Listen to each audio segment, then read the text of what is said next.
Urgent weather message. Severe thunderstorm warning remains in effect until 6:45 p.m. Eastern Daylight Time for southeastern western Florida. The National Weather Service in Pittsburgh has issued a severe thunderstorm warning for Forest County in northwestern Pennsylvania, northeastern Prairie County in west central Pennsylvania until 7:15 p.m. A severe thunderstorm was located 5 miles northeast of Atlanta, or 14 miles west of Moranville, moving east at 45 miles per hour. Hazard 70 miles per hour wind gusts sensing forms all sides.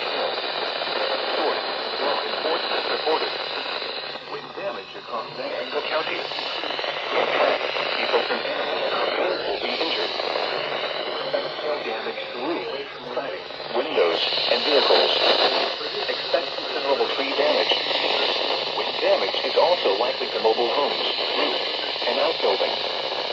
Locations impacted include Moranville, Tynepsa, Kellettsville, West Hickory, Star and East Hickory. Anyone outdoors should move to shelter inside a well-built structure and stay away from windows. This storm has produced widespread damage and Williamson is capable of producing large storms. Continuing cloud to ground lightning is occurring with this storm. Lightning is one of nature's leading killers. Remember, if you can hear